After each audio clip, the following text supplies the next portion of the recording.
Hello. Sorry that took so long. My name is Graham Hughes. Welcome to Hughes of the World. And today we are Hughes of the Worlding in the wonderful Caucasus area of the world.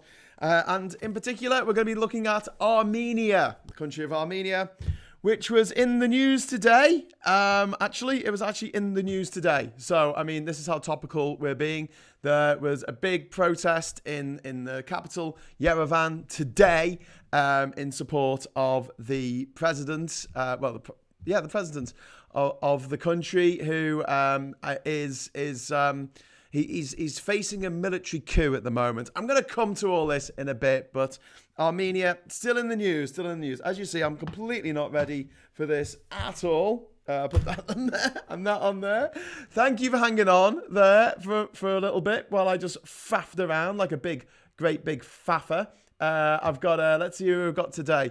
I've got Alex Morgan saying good evening. Hope all is well. Yeah, it's pretty good. Hello from KL, the King's Lynn variety. Gerard saying hi there. Looking forward to your take on Armenia. I've been there a couple of years ago in the winter. It was quite an experience. Oh my God, I would have been there in the March of 2010, and it was pretty wet. But they have nice summers apparently. What's the arm? It's Armenia. I hope that's right. Evening, everyone. Hello, everyone, says Gaz Riley and also Corvus Corax. Corvus meaning the crow. Isn't that the constellation of the crow? Corvus, cool name. We've got Attila there saying Armenia, is that north or south of the Watford Gap? South. Henrik Anderson says good evening, though. Jim Bob Robot says, hey, great for the smiley for the algorithm. Everyone watching this, please hit the like. Actually, don't hit the like once you like it, okay? 1 2 1 2. Are we live? Says Mandy McElvoy. No, Andy McElvoy. Sorry, Andy. Yes, I'm here now. Sorry, I was late. That was good. What's next week's country? Says Chubby. It's Australia, mate. I've got the hat already. But I'll come to that later. You do know Naked Attraction is on at 10:30, says Jeremy Goff. I didn't know that, but now I do. I'm going to have to make this a really quick episode. I've only got 20 minutes. Gerard says, yay, the hat. Andy McAvoy says, are we still only on A in the countries Graham's visited? We have rejoined the EU by the time we get to Zimbabwe. Andy, that is the hope. Fingers crossed, especially if I decide to do the territories I've been to as well. And then we'll have fun talking about Gibraltar and Hong Kong and West Papua. And places like Mozambique, that's a country, great. Martinique in the Caribbean Sea, and there's a few of them. Yeah, it depends how long I decide to stretch it out. I might just do special episodes for special territories on a different day. I bet there's a lot of news gathering. There was a coup in Armenia, yesterday. No, there was a coup today. Well, yeah, it was yesterday. And today the president did what? He took a leaf out of Erdogan's book in Turkey. And he said, all the people get on the streets and support me. And so there's a bunch of people in Yerevan now, tonight, protesting in support of the president. I think it's in support. Who knows, eh? You never know. Anyway, so, yeah, we've been having... There's been a lot of Armenia in the news recently for the very good reason. They've just had a little war. They had a little war, which has changed the geography of the country. Now, before I came on, I was looking through Google Maps. I was looking at OpenStreetMaps, but they just didn't show the borders clearly, and I was a bit worried about how it looked. So we're going to start talking about the geography first of the country. First of all, the human geography. The population of Armenia is 3 million. Well, it's slightly less than 3 million. It's 2.958 million to be precise, according to Google in 2019. I think, actually, without even looking in the Lonely Planet, I think they used the same figure in this Lonely Planet. Yeah, 2.9 million in Armenia, which has gone down. It's gone down. My old copy of the Caucasus, because that book used to be called the Caucasus, it's not anymore. The old copy, I think it was 3.3 million, and that was 10 years ago. So the population has gone down. which is odd. Usually you expect populations to go up, but not poor old Armenia. So let's have a look. Let's dive in and have a look at the map. So you have to look at my mug for a minute. This is Armenia here. that everyone can see now. This is the map of Georgia here in the light colour here. To the left of it, we've got Turkey. Up here, we've got Georgia, which comes down over here as well. We've got a little tiny bit of Russia in the corner, but you can't see that because Hughes of the world seems to be in the way. Over here, we have Azerbaijan. Down here, we've got the Islamic Republic of Iran, or Persia, as it used to be known. And here's Azerbaijan. Azerbaijan is here, and it's also here in this area, which is called Nakhchivan. And that's part of Azerbaijan proper, but there's no way of getting there unless you come out of Azerbaijan or fly there or something, because Georgia's in the middle and Georgia and Azerbaijan don't get along. Over this area here is the Republic of Artsakh, which we are going to be talking about a lot tonight. And this is the contested region of Nagorno-Karabakh here, which you can see with the little dotted lines along the edge here that I'm just going around with the mouse. That is the area of Nagorno-Karabakh. We'll find out in a bit why that whole area is the Republic of Artsakh and not just that little bit there. In a moment. Okay, so I'll just get rid of the map. I'm so sorry. I just did a huge thing about the map, and I didn't realize that the map was only showing for me. It was just a one-man show. I was just showing myself a map and talking to you about it. But now you can see the map now. So well, you could see the map. I've taken it away. I've got a super chat from Glasgow Kiss. Trying to think of a pun. I mean no harm. Anyway, here's my late fine. Oh, thank you, Glasgow Kiss. But I was late as well. I was like 10 minutes late. So I think that I should have to probably pay a fine as well. So I might give that £5 to charity. I might use it to buy a bowl of scouse this weekend because it's Global Scouse Day, and Lids, the Liverpool Independent Delivered Services, are running a service, I guess, where you can buy scouse for yourself or you can buy scouse for other people, which is much nicer. Pay it forward. So if you want to see more about that, head over to globalscouseday.com. I don't know if that'll come up as a link. Oh, it does. Brilliant. Okay. So sorry about that. Sorry. Big hands, small map. Yes. Is it true that a majority of Jews originate from Armenia? Not necessarily. No, I don't think that's true. No, Armenians are generally Armenian type things. Nice Da Vinci Code background. Thank you very much. This is a monastery. This is a monastery in from 966 AD. This monastery dates from. And I've completely forgotten its name. Should I look it up in the book? Because I can't remember. Because I've been there, obviously. But let's have a look. So.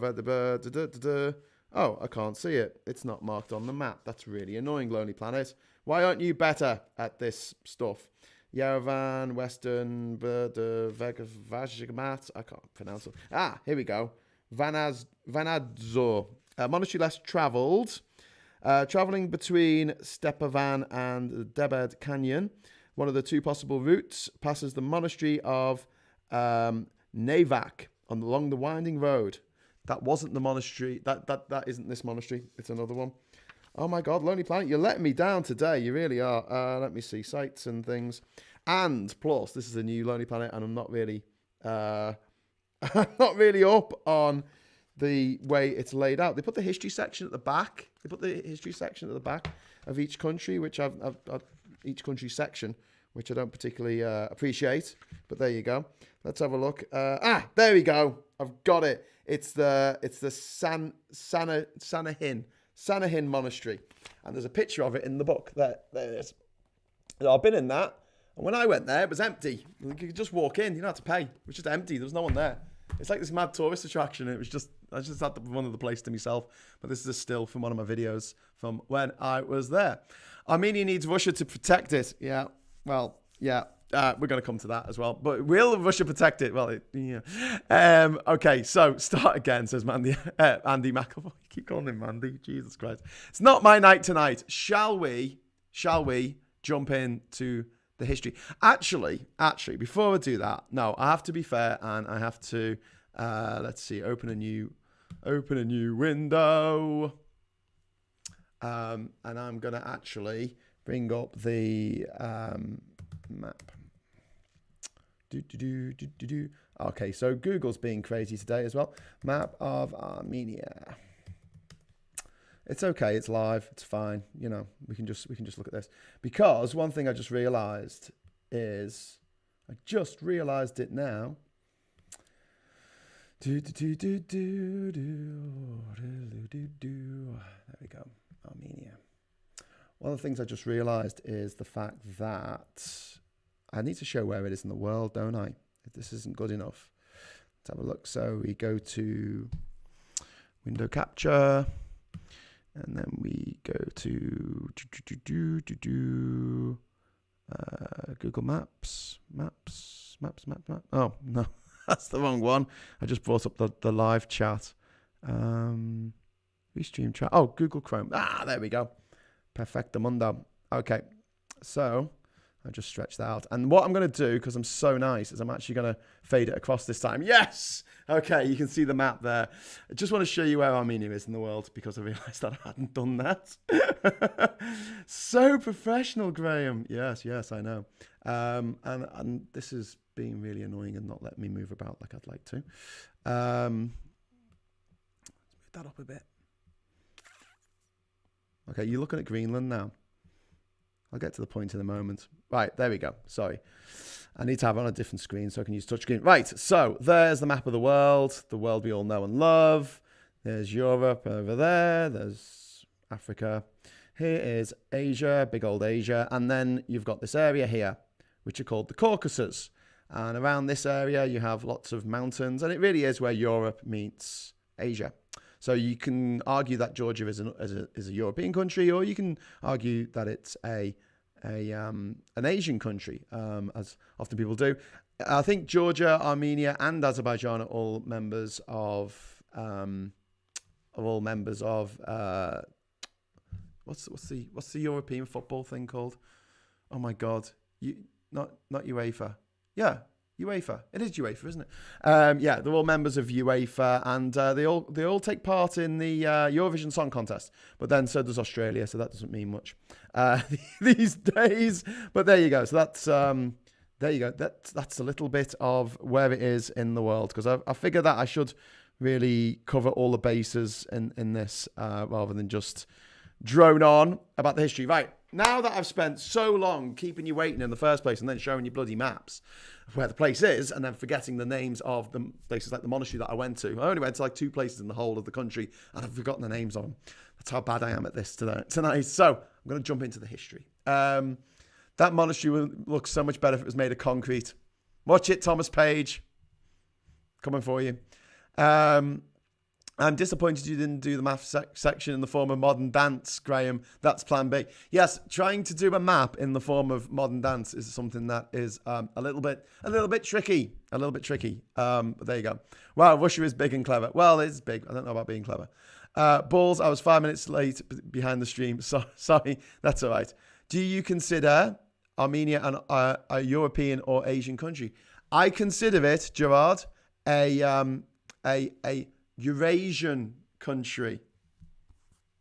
Thank you very much. Right, history. Okay, according to biblical law, as in Lore, like Data's brother, not the law, as in I'm going to arrest you in the name of the law.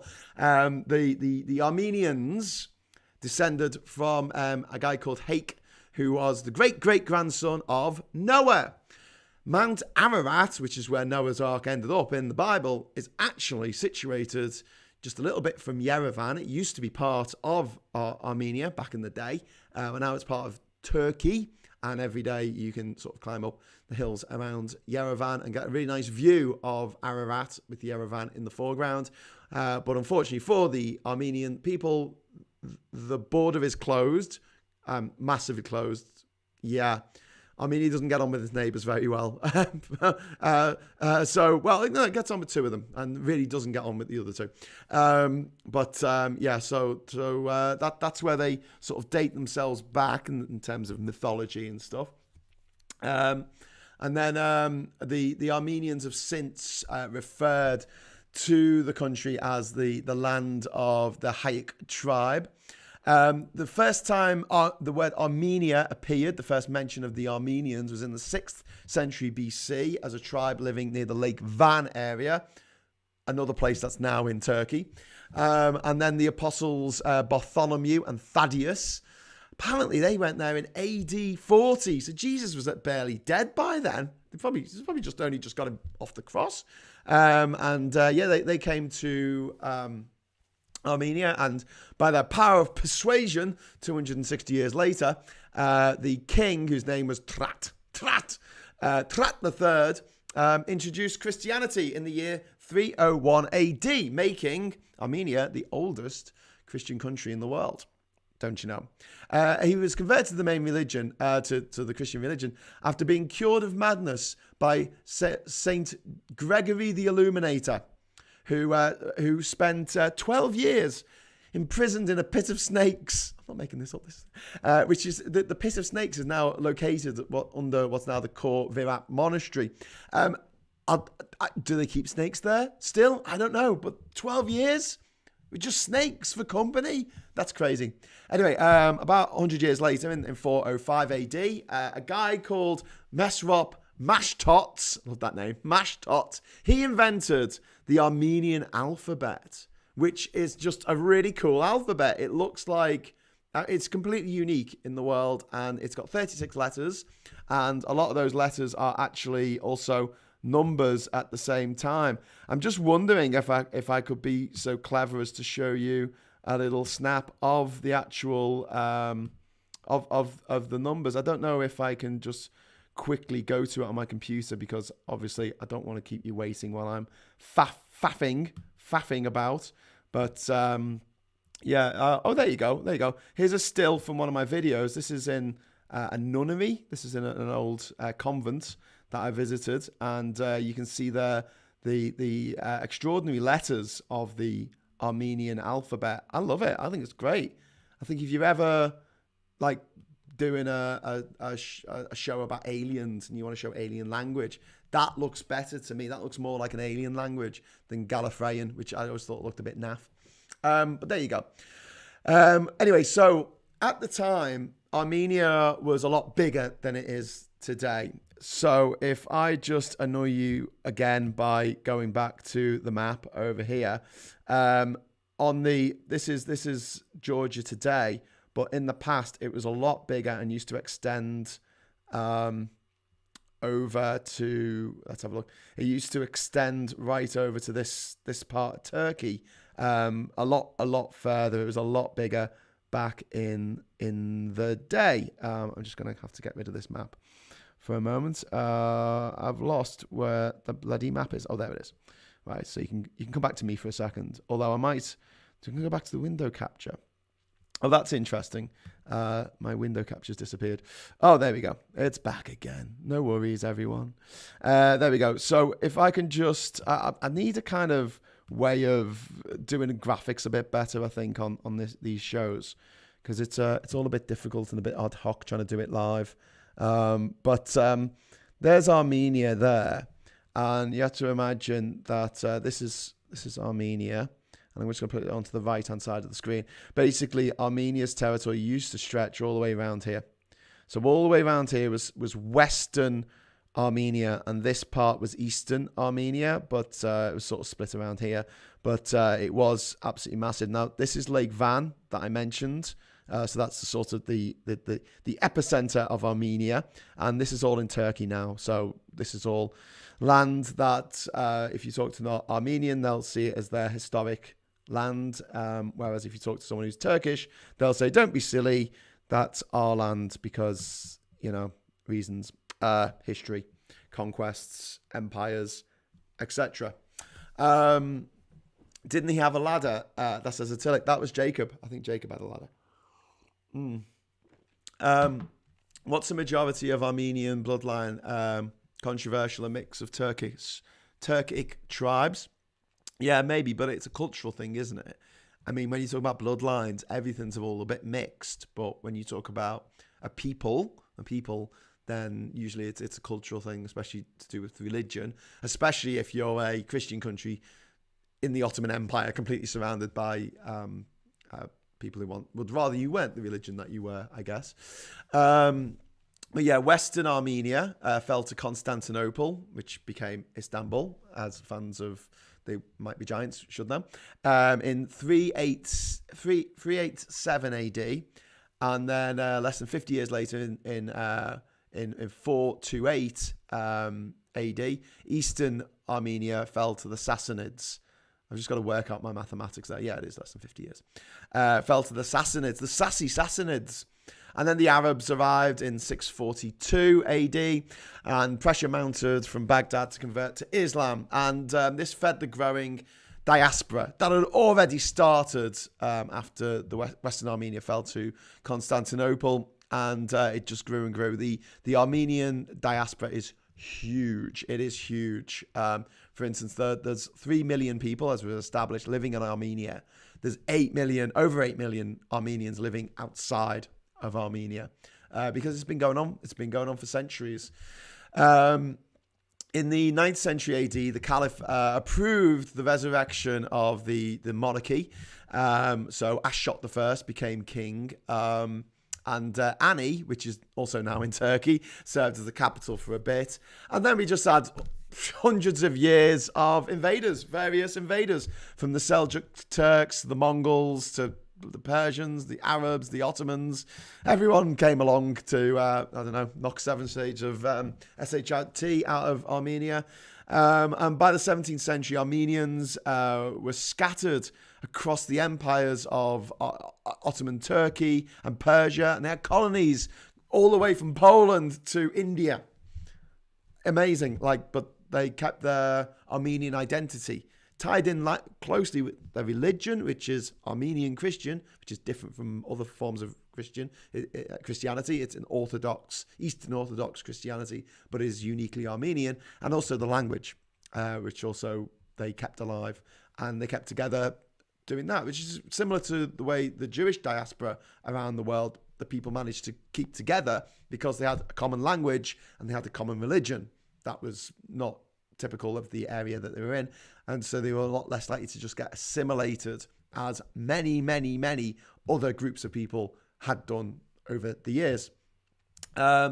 Russia had victory over the Persian Empire in 1828, and that brought modern day Armenia, or what we call Armenia today, under Christian rule. And a lot of Armenians began to return to the region around that time. A lot of the diaspora actually came back. But the Tsarist authorities tried to break the Armenian church's independence. This happens a lot as well. If you think about Henry VIII in the UK, in England at the time, it was all about not letting this church from some other country tell us what to do. And the Armenians dug their heels in, arguably, quite rightly. It was their bit of the world. And they didn't fancy converting to Russian Orthodox Christianity. But conditions were preferable still to the Armenians, the many, many millions of Armenians who lived in the Ottoman Empire at the time, Ottoman Turkey, I should say. When these Ottoman Armenians pushed for more rights in 1896, the Sultan at the time was a guy called Abdul Hamid II, responded by massacring them. We're talking a figure of between 80,000 and 300,000 people. These were ethnic Armenians living in Ottoman Turkey, and they were just slaughtered. And this is before the Armenian Genocide happened. This is about 20 years before then. European powers talked about the Armenian question at the time. They considered the Armenians fellow Christians living within the Ottoman Empire. During World War I, some Ottoman Armenians sided with Russia in the hope of establishing their own nation state. A little bit of history for World War I. So you had Britain, France, and Russia on one side, and Germany, Austria-Hungary, and Italy on the other side. And basically, by siding with Russia, because the Turks were allied to the Germans, hence the Battle of Gallipoli, if you know your Turkish or indeed Australian history, they said, actually, you're basically agitating to support our enemy, because everyone was fighting at the time, and Russia was at the time the enemy of the Ottoman Turks. So there's a group called the Committee of Union and Progress Party, or AKA the Young Turks, and they immediately ordered the dispossession and forced deportation of all Armenian subjects from the empire in an action variously labelled genocide, mass murder, or Metz Yeg. I hope I don't say this wrong because it might be a bit insensitive, but it's Metz Yeghern, which means the great crime. Arguments over whether it was decreed or it just happened, like by magic, aside, one thing is not in doubt. Between 1915 and 1922, around 1.5 million Ottoman Armenians were murdered in Ottoman Turkey or forced into the Syrian desert to die. Meanwhile, the first in Armenian proper, the first independent Armenian Republic emerged in 1918. And after the November Revolution of 1917 in Russia, the Russian troops had left. They started this new republic, and they were just beset from the start. Like, I mean, first of all, you got starving refugees flooding in from Ottoman Turkey. You've got the 1918 influenza epidemic. Remember that? They were also at war at the time with surrounding Turkish, Azerbaijani, and Georgian forces. Against all odds, they managed to fight off the invading Turks in 1918 and left the decision for the final demarcation of the frontier between Armenia and Turkey to the US president at the time, Woodrow Wilson. Now, Woodrow Wilson's famous for signing the Treaty of Versailles, but never actually getting around to getting the Congress to ratify it. So the Treaty of Versailles, which settled the First World War, apparently, was never ratified by the American authorities.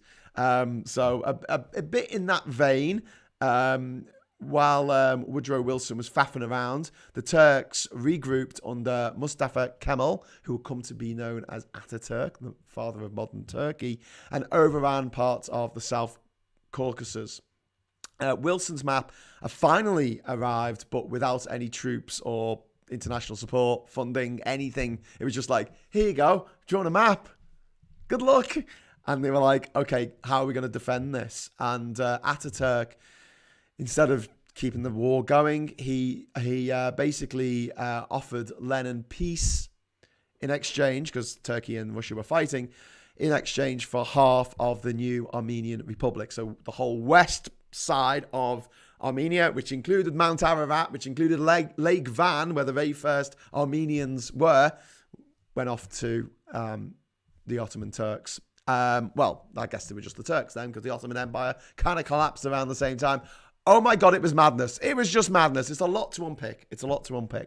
Anyway, moving swiftly on, then basically the Bolshevik fighters started trying to take over this newly independent state of Armenia, which was half the size, well, less than half the size, about a third of the size that it should have been had they used Woodrow Wilson's map.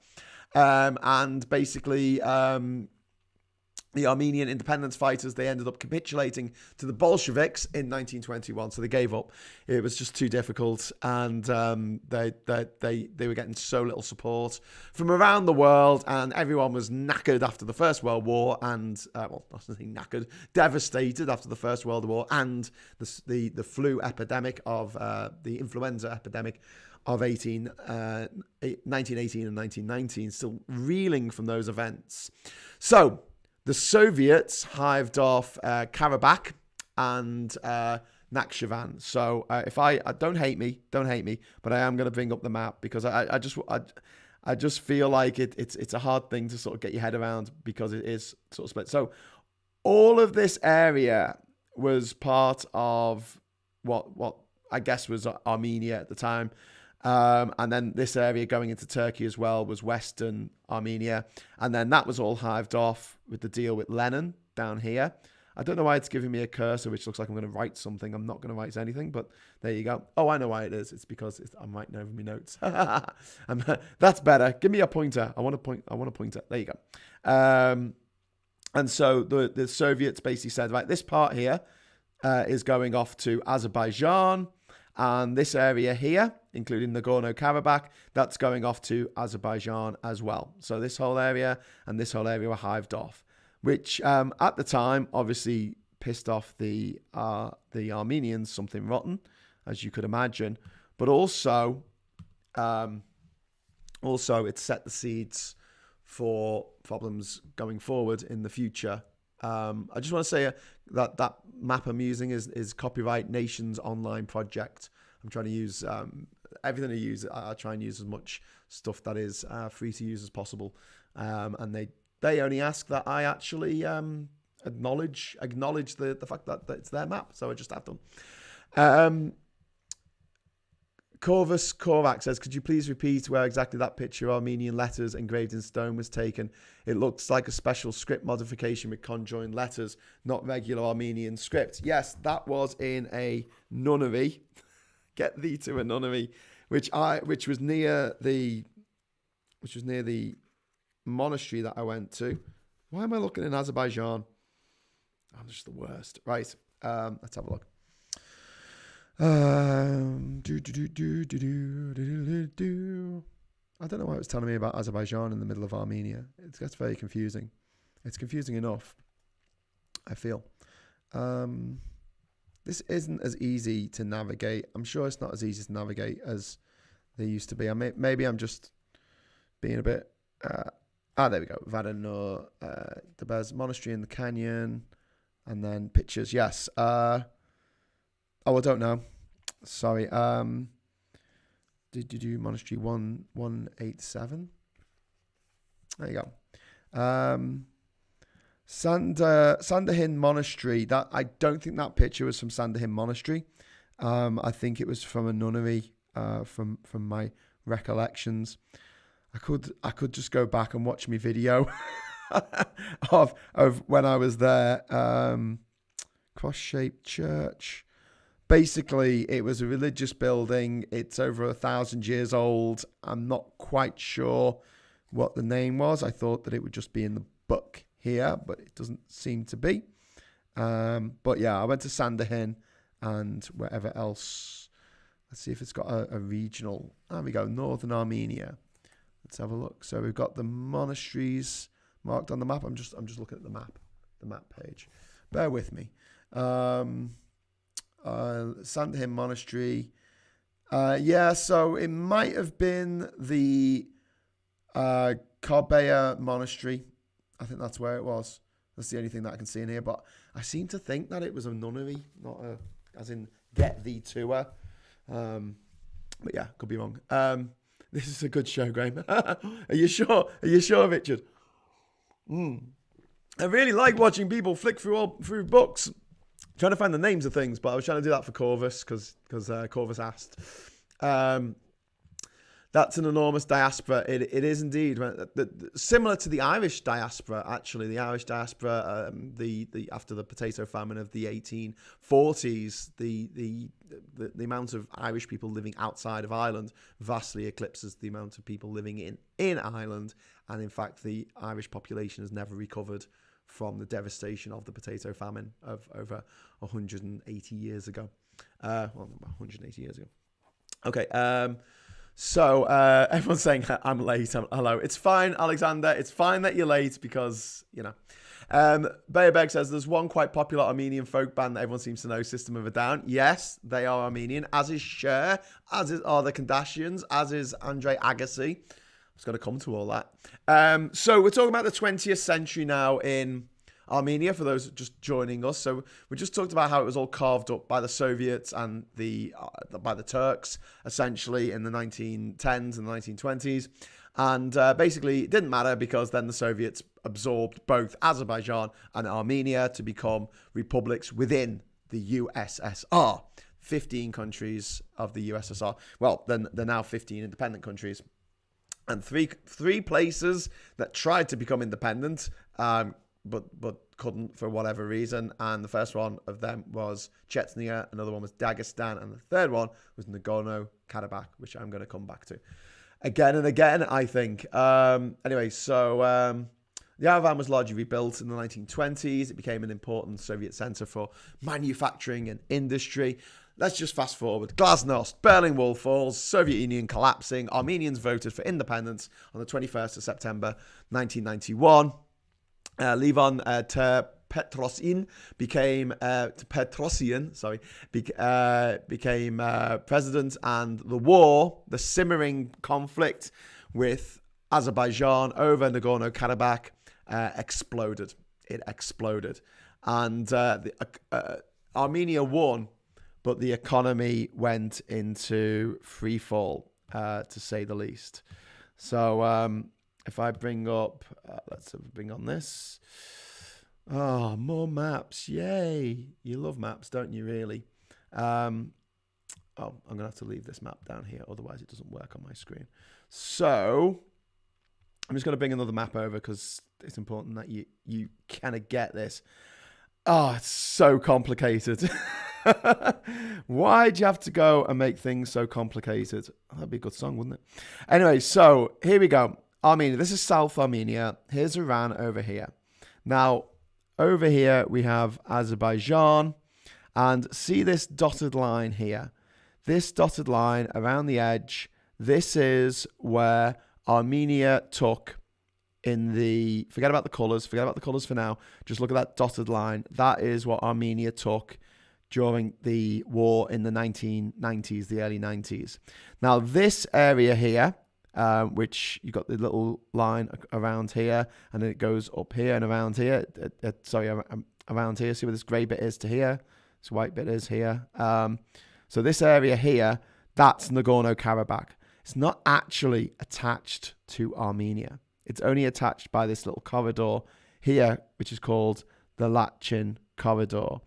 But what Azerbaijan and Armenia did, what Armenia did once they overran this area, you got to understand that this area, which is called Nagorno-Karabakh, is historically kind of part of Azerbaijan, but it is a majority Armenian population that live there.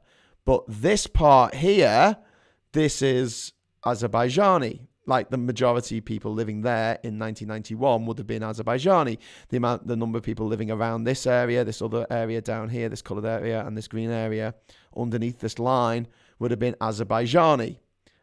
This is actually a bad map to use because this is literally a map of today because things have changed again.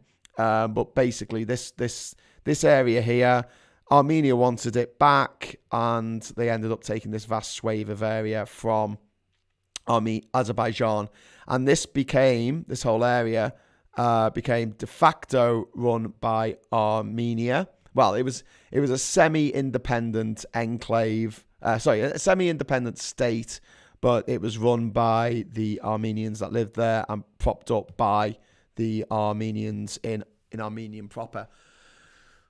So Azerbaijan, though, still had the claim over Nagorno-Karabakh and the area surrounding it. And don't forget, the area surrounding it, that didn't have Armenians in, that had Azerbaijani people in, or Azeri people in. So a lot of people were displaced by the war. Thousands of people died in the war in the early 90s. And the international community still recognized that area, Nagorno-Karabakh and surrounding area, as being Azerbaijani, not Armenian. And no one would back up Armenia on this one because they thought, Armenia, you're a bit out of order taking that extra territory, I guess. I don't know.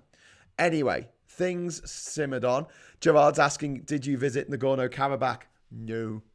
No, I didn't. First of all, I didn't have to. Secondly, I didn't have to. Thirdly, if I went to Nagorno-Karabakh and then tried to get into Azerbaijan, that would create problems in my passport. Similarly, if I went to Israel and then tried to go to Saudi Arabia, that would create problems with my passport, including one of the weirder ones, I think, was if I had a Malawi stamp in my passport, they wouldn't let me into Algeria. Which is like, that's so random. What the hell has Algeria got against Malawi? Okay, well, whatever. Maybe have to fight or something outside the African Union one day.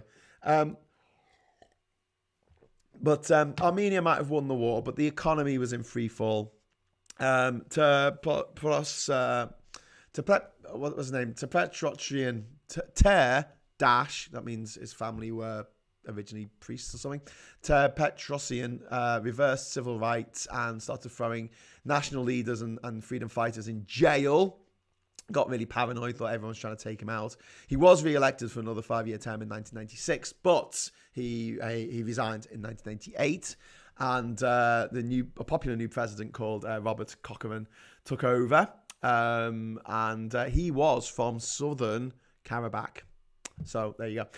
Disparity over wealth led to a 1999 massacre. Well, one of the reasons was disparity over wealth in the 90s. Armenia is still incredibly poor country even today, and in the 90s it was awful. They were going from this period of de-Sovietization and surrounded by hostile powers, and yeah, it was very difficult for them for those first few years. And in 1999, there was a massacre in the National Assembly building when gunmen who were screaming that barons were drinking the blood of the nation. Sounds familiar. That sounds like what's happening in the UK at the moment. Murdered 8 members of parliament and wounded 6 others. That was probably a bit of a low point there in Armenian history. It picked up a bit in 2001 when they celebrated the 1,700th anniversary of the establishment of Christianity in Armenia. And since that sort of was a bit of a turning point for the country's fortunes. However, the post-Soviet clique who ran the country in the first early days of Armenia having independence and being a separate country again in the 90s, they were still in charge up until 2018 when there was a velvet revolution. There was a national strike. 150,000 people turned up in the capital Yerevan and basically agitated for change. They wanted a different president in charge, and basically there's a former journalist and politician.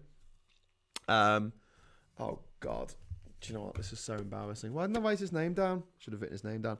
Who's the president of Armenia? I should know this. This is stuff that just generally usually sticks in my head for no good reason, and then it comes up in a pub quiz, and I'm like, yes, I know the answer to this one. So Pashinyan. Sorry, his name is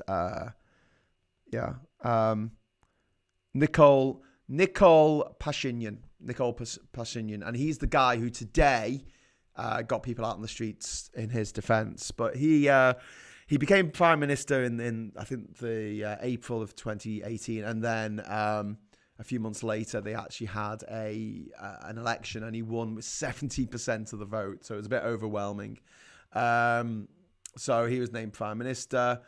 And he stressed that they would build with their friends the USA, Russia, and Iran, which is one weird trifecta of allies. I don't think there's any other country in the world that can count the US, Russia, and Iran as their allies, and like pretty much no one else.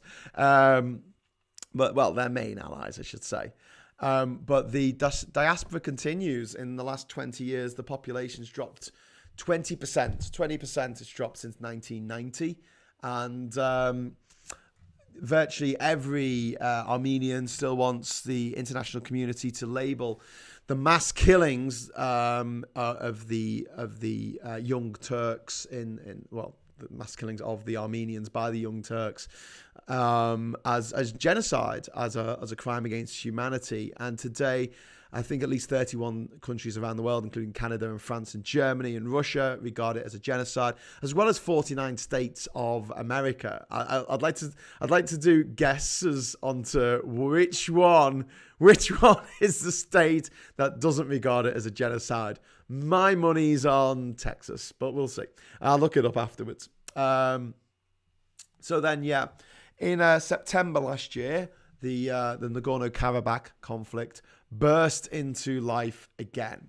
And what happened was Turkey had been funding, Turkey gave Azerbaijan a load of backing, including drones and things to attack Armenia. For the last few years, the defense spending of Azerbaijan has outstripped the defense spending of Armenia several fold. And they've been basically building up for an offensive when they were going to retake Nagorno-Karabakh. And after a few weeks of fighting and a lot of pain and suffering, the Azerbaijani forces basically won. They brokered a peace agreement. Sorry, the Russians brokered a peace agreement. I think Armenia sort of looked at Russia and said, "Help!" And President Putin just went, maybe not. I probably won't help. I'll probably just watch what happens and then put some troops in your country as peacekeepers because I like having control of other people's countries. So they're there as peacekeepers now. And Armenia has pretty much lost over 50% of the area of Nagorno-Karabakh that it gained in the conflict in the early 90s. So don't hate me. Mr. Creosote, says Richard Richards. There's apparently quite a bit of oil in Nagorno-Karabakh. Actually got that in my notes. Why did Turkey help? Ethnic, Turkic, similar language, Muslim, and big letters, oil. Azerbaijani exports are 90% oil.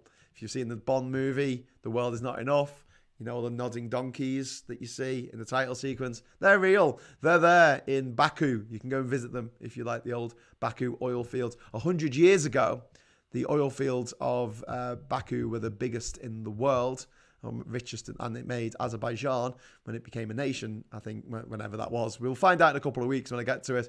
The richest country in the world, I think, for a little tiny bit. It was per capita, obviously, because it was quite a small country. Anyway, so Turkey also paid Syrian ISIS fighters to go fight in Nagorno-Karabakh, something that Turkey denies venomously. But yeah, that does look like what happened there.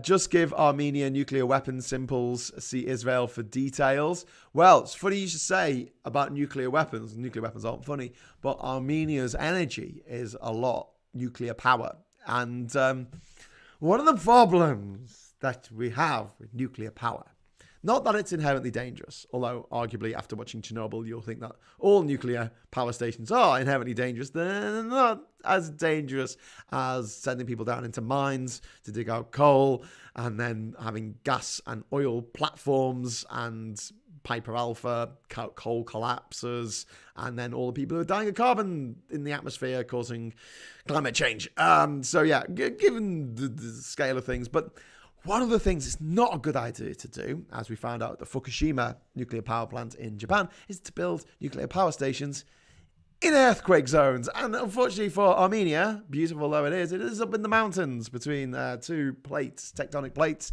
that are crushing together. And yes, there's quite a few earthquakes in the area. So probably not the best thing to have, but it's a hangover from the Soviet era. So a lot of Armenia's energy is actually nuclear powered. There you go. There's still the Republic of Artsakh. Oh, it's next alphabetically. Yeah, well, is there though? Is there still the Republic of Artsakh? Because I think it's kind of disappeared now. To go to my Nagorno-Karabakh map, or Nagorno-Karabakh now, as I like to call it, if I just open up my window. There it is.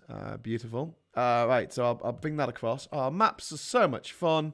Everyone loves a good map. So, this is the result of the September conflict, which ran into October, and then this peace agreement was agreed in December. This just 2 months ago.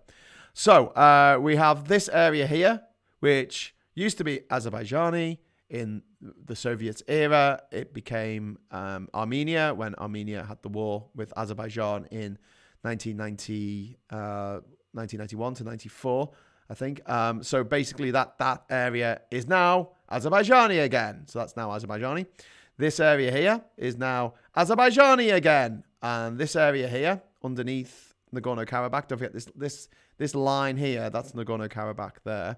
And you can actually see little enclaves. Can you see these little enclaves here? Yeah, that's how crazy it was. I mean, you see a lot of this in Central Asia as well, especially along the border between sort of Kyrgyzstan and Uzbekistan. You see these little tiny little weird enclaves. There used to be loads and loads of them between Bangladesh and India. There's not so many today, but they still have these little enclaves and exclaves and things. And generally speaking, it was another power who basically drew a line around a village that was, that might have been a Muslim village there, and outside of it was Christian Armenians, ethnic Armenians. So anyway, all this area under here is now Azerbaijani, and see this green area over the line here, which was actually part of Karabakh, is now Azerbaijani, because this place here called Shusha here, Shusha, this has an important shrine for Azerbaijanis or Azeris. They wanted that back. So that was a big thing for them to take that back from Armenia. Another thing that we should note at the moment as well is this area here, this Lachin corridor. This is now the only way for Armenia proper to get over to the to Karabakh over here. So this is now being patrolled by Russian peacekeepers. I think there's 2,000 Russian peacekeepers in the area. But so all this area has gone to Azerbaijan. This part of Nagorno-Karabakh has gone to Azerbaijan. This has all gone to Azerbaijan. And this has gone to Azerbaijan as well. So Azerbaijan, I think we're going to have to accept, were the slight winners in that conflict. But a point that was made earlier by my other half, Catherine, she said, it doesn't sound like it's going to be the end of it, though. And no, it really doesn't sound like it's going to be the end of it, because it goes deep into the embedded cultures of people. It's religion, it's language, it's the culture. I mean, yeah, I don't see how this could end nicely or whatever. It's only a truce that's been found at the moment. There's no peace treaty in place. And until those borders are drawn to a point where both sides agree that that's fair, then I don't know what we're going to get going forward. Now, part of the Russian brokered peace, one of the facets of it. Sorry, I am going to have to go back to the map here. Don't hate me. One of the things that's going to happen, if you look down here, can you see that little arrow way there? See that little arrow?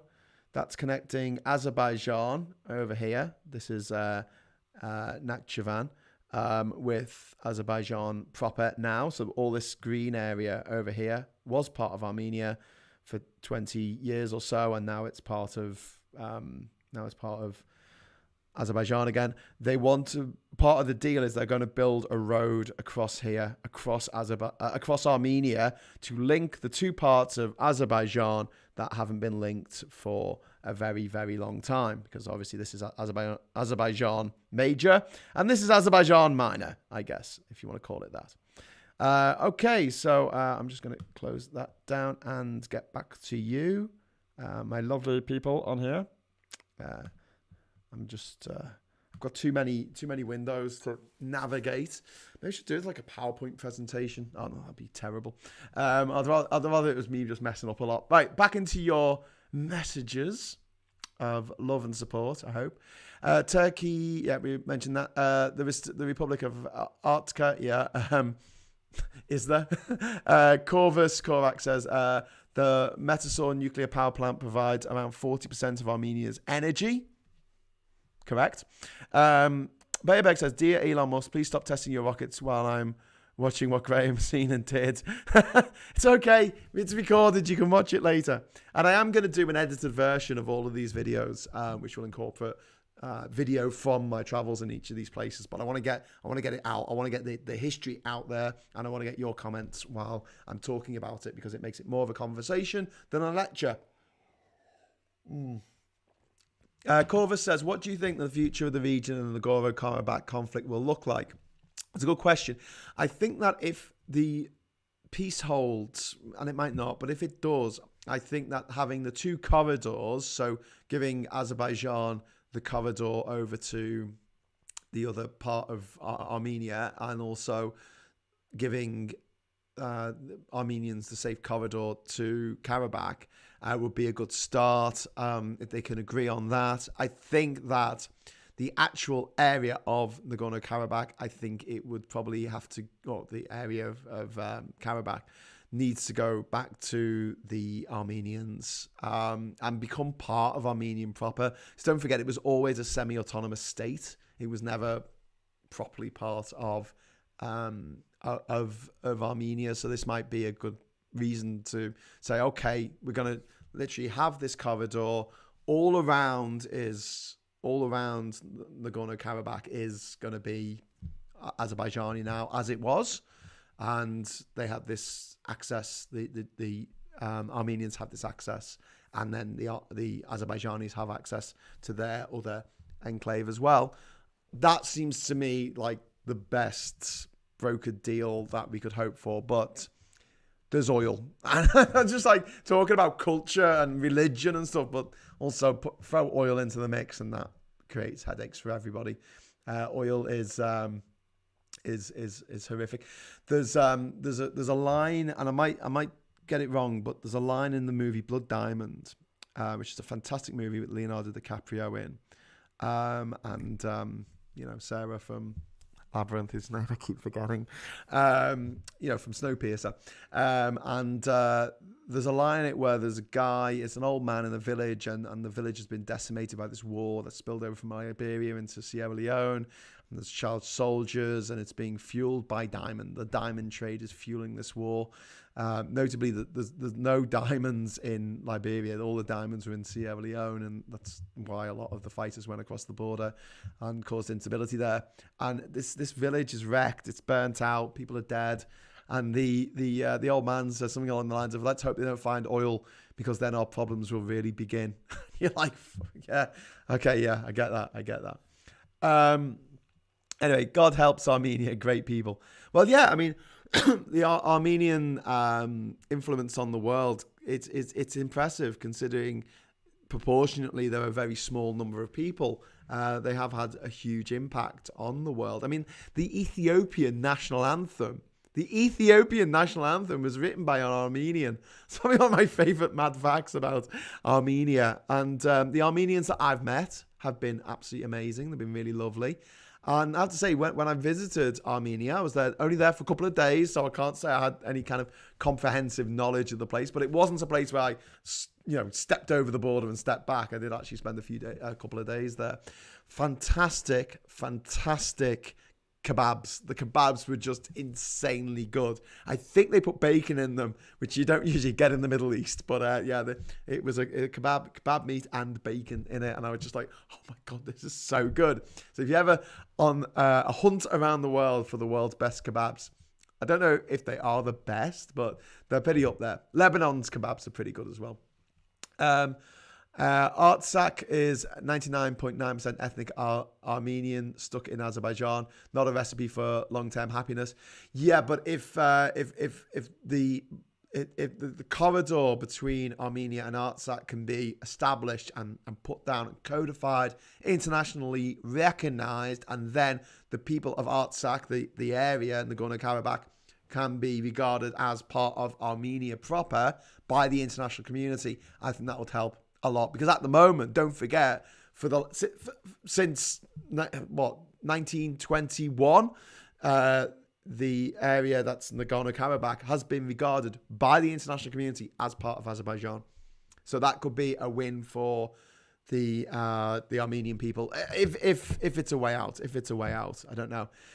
Great food in Armenia, indeed, and really cheap. Yes, really good food. You tend to find this in places around the world where the street food is just to die for, and then you go you go to these sort of artisan food markets around the UK, and it's like you pay so much money for this food that you get for tuppence in other countries where they actually, it's the street food of those countries, and you're like, oh, it's good, but it's not quite as good. It's not quite as good. Maybe that's just your memory playing tricks on you.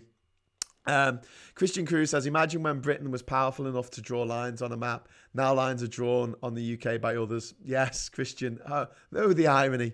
But we'll come back to that at another time. Is it true Russia used a ballistic missile on Chechen war, says Richard Rogers? I don't know. I could get into that when I'm talking about Russia and the history of Russia, but Chechnya was one of the many republics that tried to break away the old Soviet. Remember the Union of Socialist Soviet Republics? That's what the USSR stood for. Well, all of those republics were all separate republics within the USSR, and a lot of them tried to get independence. Only 14 managed it from Russia, but Russia kept a few of them for itself, and a couple that actually did manage to get independence, like Ukraine and Georgia, ended up losing vast swathes of their territory back to Russia in the intervening years since then. Peter says, what's the relationship between Armenia and Georgia? I might miss what's traditional Armenian food. I know Georgian, which is tasty. Armenian, well, when I was there, I ate kebabs, so I don't know. I should have looked into that a little bit before I came on air tonight, but I was too busy trying to swat up on the history of the place. I was trying to get my head around the maps, and I've just spent literally the entire day since I did Brexit Reality at 1:00. I spent the entire day poring over maps, trying to suss out what the hell has happened and what all the different things mean on the maps and all that kind of stuff. Yeah, I loved Georgian Chakzapori. Georgia and Armenia are very similar countries. They're both Christian, both Orthodox Christian, both have their own alphabet and language, obviously. They are allies, and if you want to go and visit Armenia, good luck getting in through Turkey. You can't. The border's closed. Good luck getting in from Azerbaijan. Good luck. The border's closed and possibly mined. The only real way in is through Georgia. I think you can get in through Iran, but trying to get into Iran at the moment is difficult. Just logistically, bureaucracy wise, you need a letter of invitation and you need to be part of a tour group and stuff. It's quite depending on what country you're from, but I think for a lot of travellers, Iran as in the last few years has become more difficult to get into than it was, say, 10 years ago. But if you imagine you've got sort of Georgia, you've got Armenia in the middle, you've got to the left of them, they've got Turkey, who they really, really don't get on with. To the right of them, they've got Azerbaijan, who they really, really don't get on with. And obviously Turkey helped Azerbaijan in the conflict that just happened. And then to the north and south, you've got Georgia and you've got Iran, who are allies of Armenia. I mean, unlikely allies, I guess, in Iran, because Iran is a Muslim country, and you'd expect them to maybe be more closer to the Azerbaijanis. But international geopolitics just doesn't work that way, I don't think. Sina Ruhi says all these countries between Iran and Russia were part of the Persian Empire. Then the Russian Empire took the land, and then obviously Soviets. The transition time after Russian Empire, there was a chance. Yeah, there was, and it's one of those things where you've had these people who've been unhappily part of an empire or a union for a very long time, and then finally they get the chance to break free of it. And these were unions that they didn't enter into voluntarily. There's a big difference between them breaking away from the chains that were forced upon them by other countries, by other empires, and breaking away from a union that you freely entered into because you thought you'd get more money if you did. And we did get more money. Talking about this. The European Union there, obviously, for a little bit of Brexit in there. Why not? Sinner says, for them to come back to Iran, but Iran was a bad time after the Islamic Revolution. Yeah, indeed it was in the 1980s. Fun fact, when Ukraine became independent, they became the third most powerful nuclear weapons nation. They scrapped a lot, and a lot of good that did them. They scrapped them, yeah, but they might not have been able to maintain them, Christian. I mean, this is one of the problems. I saw was it John Oliver? It might have been. They were talking about nuclear weapons in America. And do you remember like the 5.25-inch floppy disks? Yeah, they still use them for launching the missiles. Like it's 1970s technology, like literally floppy disks when they were actually floppy and they flopped about. Now you show a kid a save icon and they're like, what's that? What is it? What's it supposed to be? Because I've never seen a disc. Gerard van der Acker says, I ate an expensive restaurant in Yerevan and had beef salad, white horse sovel soup with spinach and dilma, local speciality. White horse? What? You ate a horse? Well, that's okay. I didn't know they eat horses there, but they do that in France. You know, it's not. Holidays are illegal anyway. What? Okay, so fun fact. Oh, I've said that. Maximum lifespan without expensive maintenance on nuclear weapons is 2 years. Brian, thank you. Backing up what I said, like trying to keep an eye on these damn things. I think they just went, no, let's spend money on hospitals and schools and infrastructure and the rebuilding after the devastation of the Soviet era, which kind of just died a horrible death because it was based on a fantasy. It was based on a bit of a lie, a bit of a nonsense, something that could never really come true. Christian says the reason they use floppy disks is still used because they're impossible to hack and no flaws. Well, there you go. I think they use floppy disks because it's more secure than USB, but yeah, pretty scary that the Aussie guy went to nuclear sites to deliver and it was open. Horse is not usually eaten in Armenia. Must have been some weird exotic dish. Yeah, I didn't really think that was a thing in Armenia, but you know, you live and learn. Anyway, so thanks for joining me for another edition of Hughes of the World. I hope you found it slightly enlightening. I'm sorry it was really confusing today, but I don't think I'm going to be talking about too many countries where the borders are quite as mad and quite as fluid and literally changing in the months leading up to this actual broadcast. This broadcast is probably going to be out of date in a few months' time. Who knows? But trying to keep you informed. I'll try and keep you informed in future episodes of the situation in Armenia, in Azerbaijan, in Nagorno-Karabakh. In fact, I'll be talking about Azerbaijan in a few weeks' time after I have got past Australia and Austria, which are the two countries coming up next. But next is Australia. Country that I have a lot of things to talk about. We might have a bumper episode on that one. I've got my Aussie hat on already, ready for it. But it should be fun. Should have a few laughs in it as well. If you know anyone who's Australian and is not easily offended, you know, it's a common thing with Australians to go, yeah, it's all right, mate. I'll offend everyone. I'm an equal opportunity offender. And you're like, can I take the mick out of you? No, you can't do that. Which is quite funny. Christian Cruz, most of Caucasus has the same border problems. Well, exactly. Right, Mikey C1 says, thumbs up, give it a like, hit it. If you enjoyed this video, please give it a like and consider supporting my YouTube, what's it called? Patreon account, which I can't find the link to now. Oh, God, some days it's just really not worth getting out of bed, is it? Let me just get this up, as the actress said to the bishop. Open. Let's have a look. Right. Okay, there we go. All right. So I will quickly give you my links that I give at the end of each episode. Australia will have to change the flag when the Union Jack will no longer exist. No, they won't, because it's a historical thing, and the Union Jack is still in the corner of the flag of Hawaii, which is obviously a part of America. It's an American state, and also the Confederate flag is in the corner of the flag of Mississippi. So, yeah, I don't think that's going to be too much of an issue. The bigger issue is going to be is whether what's left of the UK after it all falls apart want to keep the Union Jack or the Union flag, or whether they just want to revert to the flag of their home nation, which would be a shame because the Union Jack, I know it's been hijacked by the far right, and that's such a shame. as a flag. I think it's a pretty cool flag. I didn't actually talk about the Armenian flag. I was going to talk about it. The top doesn't actually mean blood. Again, in this one, it's something like the pride of Armenia, and then the middle one is blue. I kind of forget what it all stands for because it all mushes into one. But I'm pretty sure that the bottom is orange for apricots. Someone can correct me. Thanks for the great episode. Oh, thank you, Corvish. You make me feel a lot better. I feel like I fluffed this one quite badly.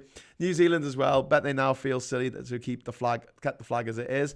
Also, Fiji has the flag of the Union Jack in the corner of their flag, and also Tuvalu has the flag in the corner of their flag.